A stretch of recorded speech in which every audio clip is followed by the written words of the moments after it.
Hi everyone, कैसे हैं आप सभी प्यारे छात्र छात्राओं। देखिए, अभी जो दौर है, वही दौर जो मैट्रिक के स्टूडेंट्स के लिए भी और इंटर का स्टूडेंट्स के लिए भी। एक परीक्षा जो नज़दीक आने वाली है ना, इस परीक्षा को देखते हुए बहुत सारे समस्याएं, क्या सीखे, क्या पढ़े, क्या जाने। खास करके बिहार बोर्ड के बच्चों को तो इंग्लिश सबसे बड़ी समस्या है। तो आज मैं आपके लिए लेकर का इंग्लिश में एप्लीकेशन, जो 10th वाले बच्चे भी नोट कर लीजिएगा, सीख लीजिएगा। मैं आज ऐसे ट्रिक लेकर के आया हूँ, कॉन्सेप्ट लेकर के आया हूँ, तरीका लेकर के आया हूँ कि आप एक बार देखने के बाद उम्मीद है कि सीख जाओगे। देखना, मैं कॉन्सेप्ट लेकर के आया हूँ, कैसे कैसे आपको सीखना से एकदम इतना मज़ा आएगा। और नोट करना, मेरी बात को फोकस करना, और जब सीख जाओगे, समझ में आ जाएगा, तो थोड़ा लाइक भी कर देना। चलो देर ना करते हुए, ये आपके एग्जाम में तो आएंगे, इंटर के बच्चे तो नहीं, ध्यान रखिएगा, ये आपके एग्जाम में तो आएंगे, इसमें कोई शक नहीं है। 10th के बच्चे भी जान लीजिए, आपको हर हाल में मिलेंगे। एप्लीकेशन तो मिलेंगे, लेकिन एप्लीकेशन लिखेंगे कैसे, स्टेप क्या होता है, कॉन्सेप्ट क्या होता है, बहुत सारे मैंने एक वीडियो देखा, किसी टीचर का मैंने देखा, पता एप्लीकेशन का तरीका यहाँ पे बता रहा हूँ। कुछ देखा और उसके बावजूद भी बच्चे मतलब उसमें बोले कि हाँ सर, थैंकफुल सर। वैसा नहीं, मैं कॉन्सेप्ट दे रहा हूँ, देखो कैसे बताते हैं इससे। देखना किस प्रकार से। बाबू रे, क्वेश्चन आपको दिया हुआ रहेगा, ये क्वेश्चन है, फोकस करिएगा। हम पता लाइन क्यों, ये बोर्ड पे लाइन ऐसा कर दिया मालूम है, वो हम इसलिए कर दिया ना, ताकि आपको मुझे समझाने में कि कौन लाइन कहाँ पे लिखना, ये बताने में आसान हो जाए। तो write an application to principal for transfer certificate. आप अपने प्रिंसिपल के पास पत्र लिखे, एप्लीकेशन लिखे। काहे को एप्लीकेशन लिखेंगे भाई, तो हम लिखेंगे ट्रांसफर सर्टिफिकेट, जिसको बोलते हैं टीसी, शॉर्ट में आप टीसी भी बोलते होंगे। अगर आप कॉलेज से निकलिएगा, ठीक है, कॉलेज से निकलेंगे, अगर कॉलेज में एडमिशन होगा तब हम बोलेंगे CLC, इसी को बोलते हैं कॉलेज लिविंग सर्टिफिकेट। अगर आप कॉलेज से निकलते हैं, स्कूल से निकलते हैं, तो उसी को हम SLC बोलते हैं, स्कूल लिविंग सर्टिफिकेट, जिसे हम दूसरी भाषा में क्या कह रहे हैं, TC। TC के लिए आपको एप्लीकेशन लिखना है। ओ देखेंगे हम, पता है कॉन्सेप्ट, पता क्या क्या चीज़ लेकर का, ये समझाने के लिए कि अगर इस एप्लीकेशन को नहीं सीखे तो समझो कि फिर मेरा वीडियो बेकार हो गया। नहीं सीखा था, और मैं दावे के साथ करता हूँ, देखो ट्रिक कैसा है, आप तो एकदम डन करोगे कि हाँ सर मैं सीख गया हूँ। सबसे पहले लिखने क्रम में आपको ट्रिक पहले देखते चलना, ये ट्रिक के सारे जहाँ पे कैसे क्या करना से, आपको क्या करना से, यहाँ पे जहाँ पे कोई क्वेश्चन मिल जाएगा एप्लीकेशन में, मैंने दिया प्रिंसिपल के बारे में, प्रिंसिपल से संबंधित एक पूछा जाता है, तो सब्जेक्ट में हम क्या करेंगे से उसके बारे में। सबसे पहली बात, लाइन मैंने मेरा लिखने का रीजन एक ही था, मेरा लाइन बनाने का एक ही रीजन। यहाँ पे अगर हम 2 लिखते हैं, आपको दिखाई पड़ रहा होगा, यहाँ पे 2 लिखे हैं, तो द प्रिंसिपल यहाँ लिखे हैं। अब जरा विचार करना, सीखना कॉन्सेप्ट। जैसे ही आप एप्लीकेशन शुरू करो, आपके जो पेज मिलेंगे लिखने को, तो 2 जहाँ पे जिस लाइन में लिखेंगे ना बाबू, 2 जिस लाइन, तो मैंने 2 यहाँ पे लिखा, तो 2 लिखने के बाद में एक चीज़ देखने को क्या मिला कि इस लाइन में आगे आपको कुछ नहीं लिखना, 2 जो लिखा बस 2 लिख करके छोड़ दीजिए, एक पहला चीज़। दूसरी बात कि यहाँ पे आप कॉमा दे दो, नहीं देते हो कोई दिक्कत नहीं, 2 लिख दिए हम। यहाँ पे द प्रिंसिपल जो लिखेंगे हम, एक चीज़ देखिएगा, द प्रिंसिपल एक का नीचे नहीं लिखेंगे, नहीं कि टू द प्रिंसिपल नहीं करेंगे हम, नहीं बाबू, इसके सीधे हमको एकदम गलती से नहीं, हम पैराग्राफ छोड़े क्या लगे हैं, हम लाइन छोड़े हैं क्या लगे, जब उसी के नीचे लिख देंगे तो हम क्या करेंगे, इसके नीचे हम नहीं लिखेंगे, हम क्या करें, इसको छोड़ करके यहाँ पे लिखे टू द प्रिंसिपल। और जैसे ही जब टू द प्रिंसिपल हो गया, तो आपके दिमाग में ये नहीं आना चाहिए, पता क्या, कि स्कूल कॉलेज, आप जिस कॉलेज से भी पढ़ाई करो, चलो एक मतलब कॉलेज का नाम दे दिया मैं, हमारे क्षेत्र में पड़ता है सिरघाटी, गया बिहार में। तो हमारे क्षेत्र में एक कॉलेज का नाम है SMSG, या मगध यूनिवर्सिटी का अंगीभूत कॉलेज है, बहुत अच्छा कॉलेज है, SMSG कॉलेज सिरघाटी, ठीक है, SMSG कॉलेज मैंने लिख दिया सिरघाटी।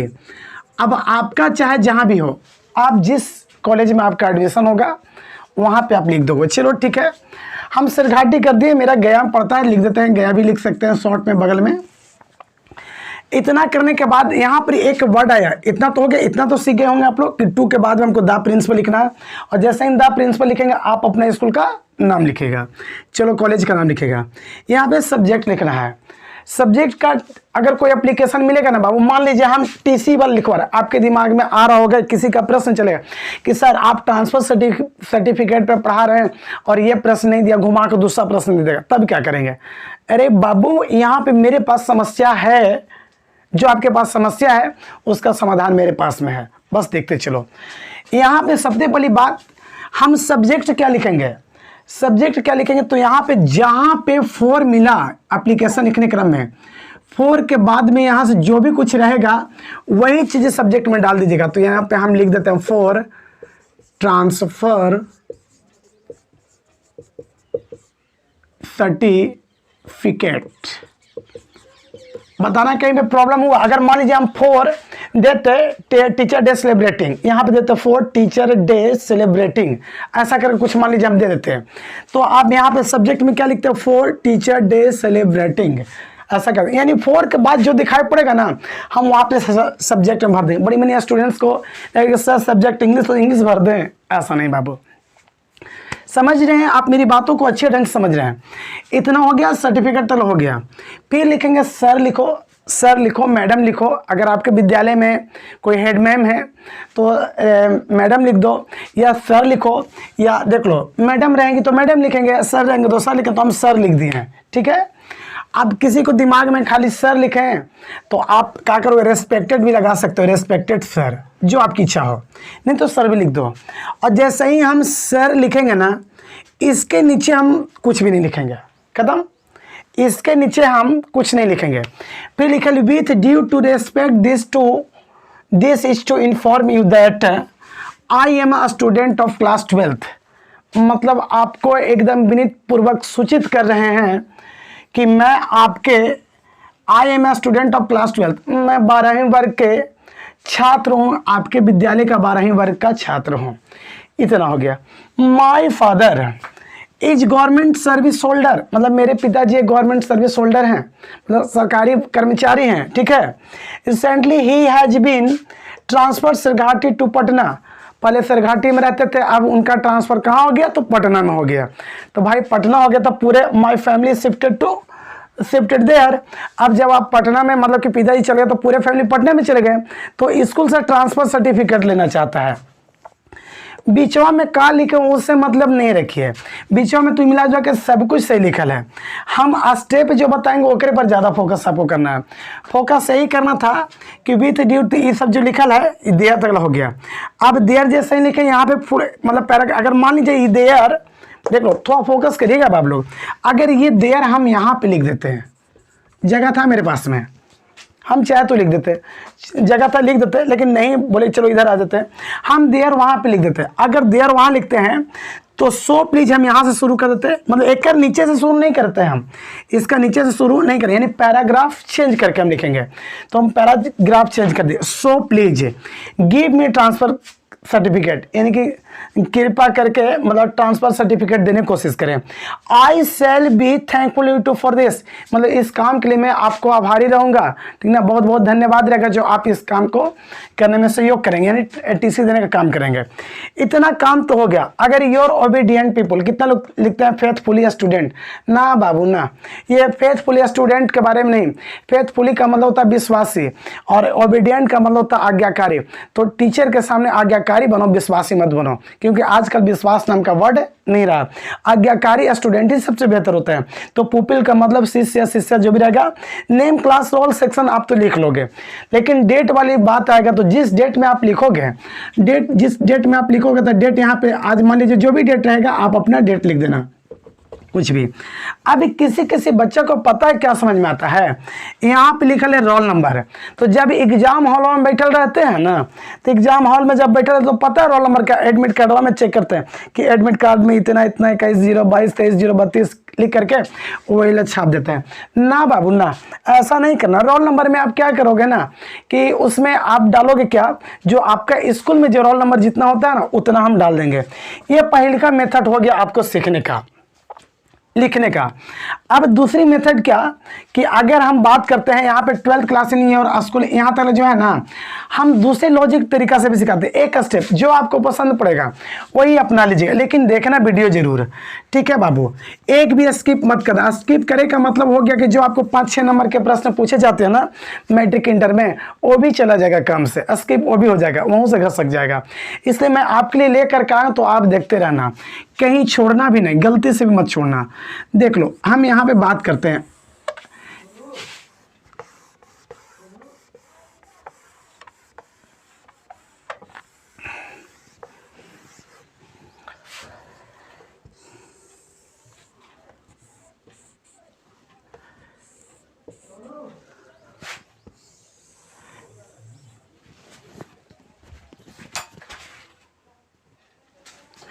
देखिए हम यहाँ पे क्या करेंगे उसके बारे में कुछ जानकारी देना चाहते हैं कि हम इतना बात कर दिए हैं। अगर मान लीजिए आपको मेथड चेंज करने के लिए बात कर रहे थे यहाँ तक ला, तो यहाँ से जब जैसे सर के नीचे के बाद में लिख सकते हैं कुछ हायर लेवल का, तो लिखेंगे आई एम, आप अपना नाम लिख दो, कुछ भी XYZ कुमार जो भी कुछ रहे, फादर नेम, उसके बाद में कर देंगे क्लास, रोल, सब अपना अपना लिख दीजिएगा, ठीक ना। Role,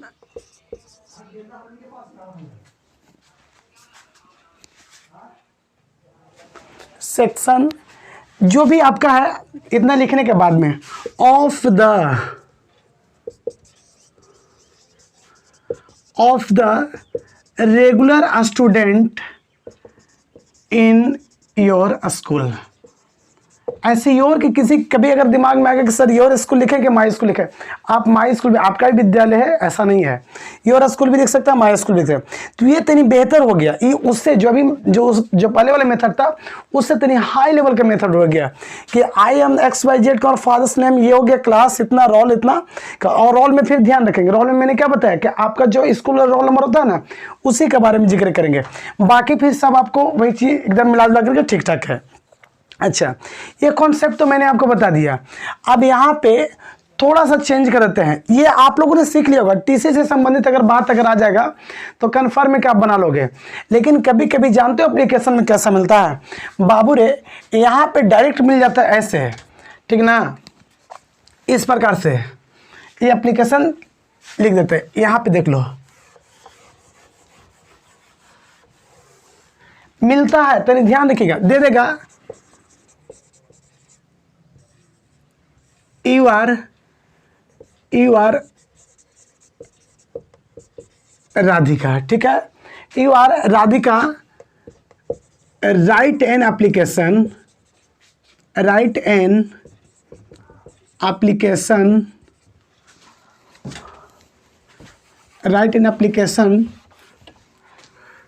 to your principal for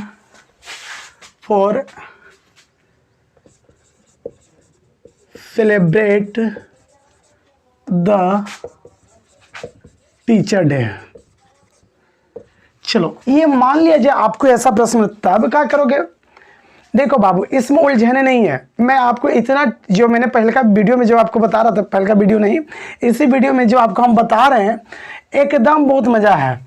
देख लो ये ऐसा घुमा करके दे दिया, आपका नाम मान लीजिए आपका, जैसे मेरा नाम बबलू हो गया, मेरा नाम बबलू हो गया तो, और यहाँ एप्लीकेशन में देखिए यू आर बबलू नहीं, यू आर डब्लू, ठीक ना, यू आर, ठीक ना, कुछ और दे देगा, सोहन, रोहन, राम, श्याम, कुछ भी दे दिया। चलो तो मान लीजिए यहाँ पे नाम जिक्र क्या किया गया है, राधिका। तब ऐसे सिचुएशन में जब मिल जाएगा तो कैसे बनाओगे, कुछ नहीं बाबू, एकदम फोकस करना, ध्यान दीजिएगा। मैं आपको कुछ भी बताऊंगा थोड़ा एकदम दमदार होगा। मैं एक जो बताएंगे वो सोच लेना कि आपके एग्जाम में आएगा, बस इतना जाना। हम एक प्रेसिस बताएंगे, एक प्रेसिस बताएंगे, बाबू रे प्रेसिस बताएंगे, नोट कर लेना, सीख लेना, ऐसा कॉन्सेप्ट देंगे कि बोलोगे कि हाँ सर बहुत मजा आया, पहले इसको सीख लो उसके बाद मजा आएगा। बाबू यू आर राधिका, तब आप एप्लीकेशन लिखना शुरू करोगे तो टू द प्रिंसिपल तो लिखबे करोगे, प्रिंसिपल के पास में लिखना तो टू द प्रिंसिपल हो गया, टू द प्रिंसिपल। आप अपना अपना कॉलेज का नाम या स्कूल का नाम लिखबे करोगे, इतना भी काम कर लोगे। अब यहाँ पे देख लो फॉर, हम कहाँ बोले थे पहले बार में कि फॉर से जो स्टार्ट होगा, for celebrate the teacher day, नहीं यही ना हो गया, तो हम सब्जेक्ट में क्या करेंगे, फॉर सेलिब्रेट, हम आपको बता रहे थे ना, सेलिब्रेट द टीचर डे, ये हो गया for the celebrate the teacher day. Sir I am XYZ Kumar, आप बताना जरा, यहाँ पे उलझन हो जाएगा ना, तो आई एम आप क्या XYZ कुमार है, नहीं यहाँ पे नाम क्या दिया गया है, राधिका कुमारी, ठीक ना, तो लिखा आई एम राधिका कुमारी, राधिका कुमारी, ठीक है, ये आपको दे दिया गया है। फादर नेम जो भी रहेगा मान लीजिए दर्शा देंगे, अगर अच्छा क्लास रोल नंबर ये सब मिला जाएगा तो सब कुछ सेम ही रहता है। यहाँ पे इतना लिखने के बाद में अब यहाँ पे तो कुछ अलग हो गया, देख लो ये तो अलग हो गया, यहाँ पे तो माय फादर ये सब तो आएगा नहीं। देख लो एप्लीकेशन का कुछ इस तरह का रूल भी कुछ बताते हैं। अगर जहां एप्लीकेशन में आप फंस गए तो एक आइडिया देते हैं, बाबू रे रेगुलर इतना तक तो इतना काम आपको करना होगा कि माय फादर नेम इतना हो गया। देख लो आप क्लास 12 के आप सेलिब्रेट करना चाहते हैं क्या, टीचर डे, तो लिखेंगे, आप लिखिए एकदम बना करके लिखे, ठीक ना, कि I am very happy, I am very happy because that today is, एकदम मजे से अपना बना करके अपनी भाषा में सोचो कि आज हम बहुत खुश हैं, एकदम ऐसे आज हम बहुत खुश हैं क्योंकि आज टीचर डे है, यानी कि टुडे इज टीचर्स डे, ठीक ना, टीचर्स डे इस प्रकार का, ठीक ना, इसलिए सो दैट देयरफॉर कुछ भी लिख सकते हैं, so that I want to celebrate the teacher day, ये इस प्रकार के, ठीक ना, इसलिए हम उत्सव मनाना चाह रहे हैं ऐसा। अब इतना ही सब हो जाएगा, फिर इतना अगर ज़्यादा लफा शूटिंग मत जाना, आपको सब कुछ यहीं पे मिलेगा। फिर क्या करना, अच्छा इतना हो जाएगा, इसलिए सर या देयरफॉर पैराग्राफ चेंज करके, therefore sir I request you please ordered me, जैसे ही पैराग्राफ चेंज के देख लो, ordered me for celebrate the teacher day, बस हो गया, फुल स्टॉप लगा देंगे, ठीक ना, योर ओबीडियंट पुपिल, खत्म कहानी। कुछ दे देगा लेकिन स्टेप क्या अपनाएंगे हम, अच्छा यहाँ पे योर ओबीडियंट पुपिल, फिर यहाँ पे आ जाएगा नाम, आपका नाम, आप परीक्षा हॉल में बैठे हैं, आपका नाम है अमन, और यहाँ पे क्वेश्चन दे दिया यू आर राधिका, तब हम क्या करेंगे, नेम राधिका डालेंगे, बस इसी बात को फोकस करना है। क्लियर हो गया ना, कहीं पे कोई डाउट है इसमें तो बताना मुझे, अगर मतलब क्लियर हो गया ना कि एप्लीकेशन कैसे लिखेंगे। तो एप्लीकेशन लिखने का मैंने आपको स्टेप दिया, बीच में अरे यार बीच में इतना तक तो आप सीखना पड़ेगा, इतना सीख जाना कि आई एम ये कुमार कुमारी क्लास रोल नंबर, इतना भी नहीं आएगा लिखने तो आपको इंग्लिश पढ़ना बेकार है। फिर चलो इतना करने के बाद पहले हम फिर से एक बार स्टेप देते हैं। टू लिखने के बाद में क्या करेंगे बाबू, इस लाइन में कुछ भी नहीं लिखेंगे, द प्रिंसिपल लिख करके छोड़ देंगे, फिर अपना कॉलेज के नाम नीचे लिख देंगे। सब्जेक्ट लिखने का तरीका मैंने बताया, एग्जाम में कैसे लिखेंगे, 4 के बाद जहाँ से आएगा 4 से वही वाला हम सब्जेक्ट में डाल देंगे। सर लिखने के बाद इस लाइन में फिर कुछ नहीं लिखेंगे, उसके नीचे फिर कुछ नहीं लिखेंगे, यहाँ से शुरू करेंगे और लिखना शुरू करने के बाद ये वाला फिर आप लिख सकते हैं विस्तार से। फिर जहाँ देयरफॉर सब करते हैं वहाँ पैराग्राफ चेंज कर दिया, फिर लास्ट में कोमा इधर कर देंगे और देख लो यहाँ पे डेट लिख देंगे। उम्मीद है कि सभी को समझ में आया होगा आज का एप्लीकेशन। तो ठीक है, अगर पसंद आएगा तो लाइक कर दीजिएगा। धन्यवाद।